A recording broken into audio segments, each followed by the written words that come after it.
Bismillahirrahmanirrahim. Assalamualaikum warahmatullahi wabarakatuh. Bismillah, alhamdulillah, wassalatu wassalamu ala rasulillah Sayyidina Muhammad ibn Abdullah wa ala alihi wa sahbihi wa wala. Berjumpa kembali dengan saya Anwar Sadiq, mahasiswa PLPPI di SMP 2 Karawang Barat.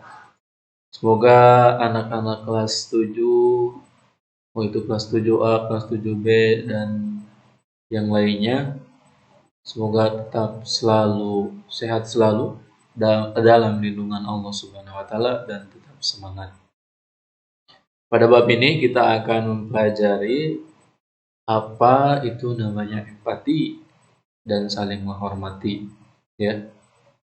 Maka teman-teman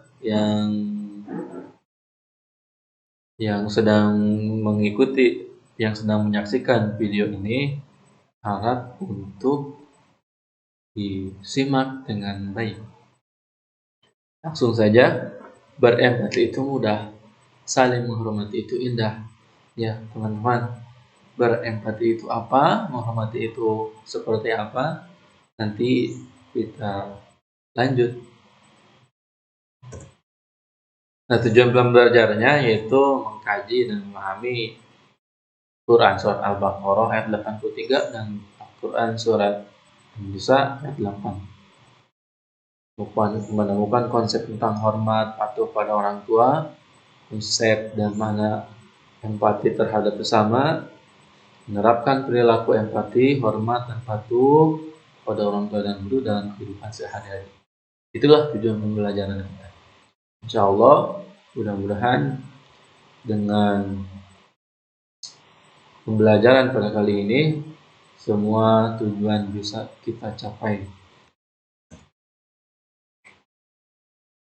Nah, teman-teman, dari Quran surat An-Nisa ayat 8, dimohon teman-teman yang sedang menyaksikan video ini untuk membaca, ya. A'udzu billahi minasyaitonir rajim.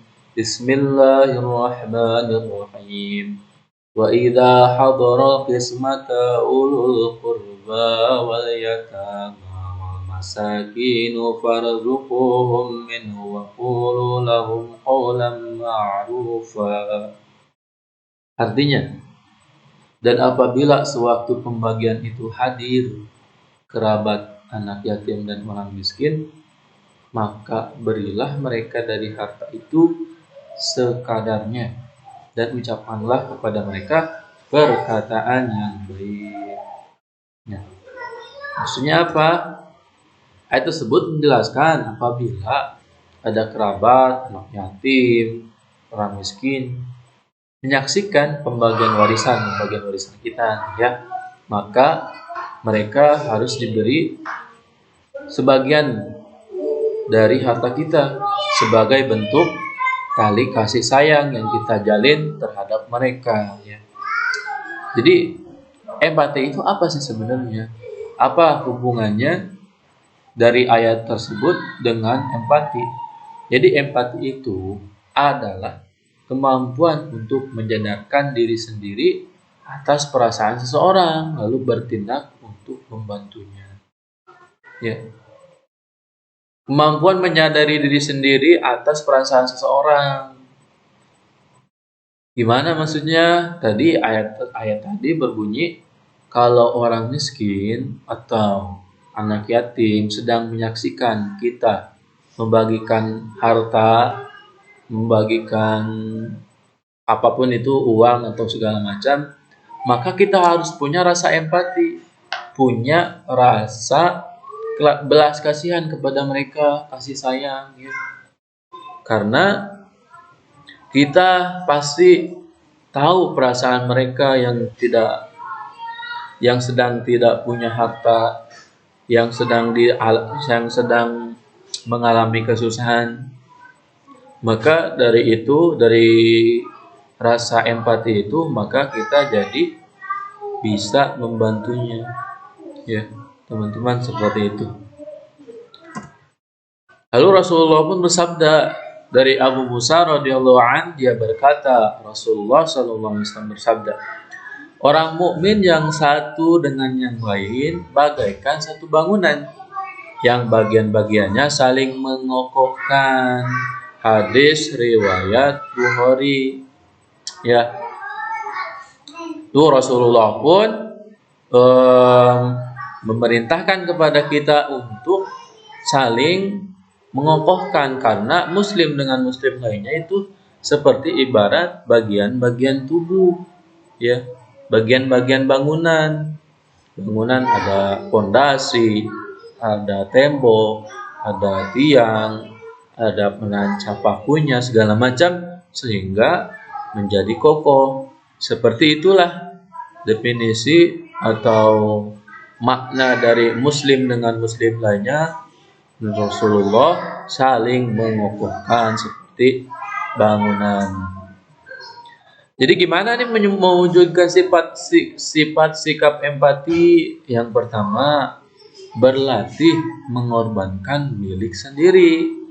Ya, harus berani, harus rela, harus ikhlas mengorbankan apa yang kita punya.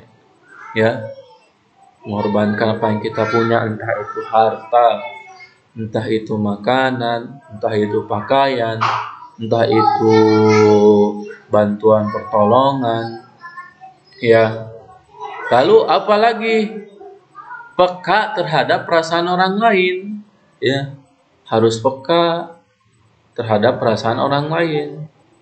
Harus mengetahui apa yang dia rasakan.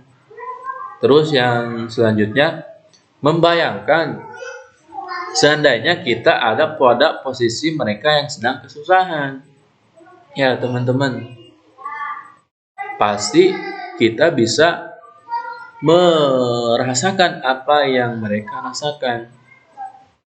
Seperti ibaratnya anak yatim yang tidak punya bapak, ya, yang kurang kasih sayang kedua orang tua, orang susah, banyak hutang, pasti pusing kehidupannya. Lalu membahagiakan orang lain, ya, dengan sikap yang sudah disebutkan tadi, insya Allah wujud sikap empati tidak akan susah. Ya, satu, kita adalah orang muslim dengan lainnya itu, kata Rasulullah, seperti bangunan yang saling mengokohkan. Selanjutnya, nah tadi sudah tentang empati, ya. Mudah-mudahan teman-teman bisa memahami dan memaknai serta mewujudkan pada kehidupan sehari-hari. Lalu kita lanjut saja ke subjudul yang selanjutnya. Mari menghormati kedua orang tua kita. Ya, harus menghormati kedua orang tua kita. Kenapa harus menghormati? Sebab orang tua kita dilahirkan, menjadi sebab dilahirkannya kita ke alam dunia atas izin Allah. Ya, kita nggak mungkin ujuk-ujuk ada, ya, langsung ada. Pasti ada sebab dulu, sebab cinta kedua orang tua kita, maka kita secara biologis dilahirkan oleh mereka dan atas izin Allah Subhanahu wa ta'ala. Apapun itu tidak akan bisa kita mengganti jasa orang tua, ya. Yang ibu yang 9 bulan lebih mengandung kita, susah payah dalam keadaannya, ya, mempertaruhkan nyawa melahirkannya juga, ya. Terus menyusui kita dengan penuh kasih sayang, lalu menjaga kita di malam hari, ya, mengurus kita hingga kita menjadi anak yang bisa mandiri. Lalu ayah juga, ya, yang sudah mencari nafkah untuk keluarga kita, banting tulang kerja keras agar kita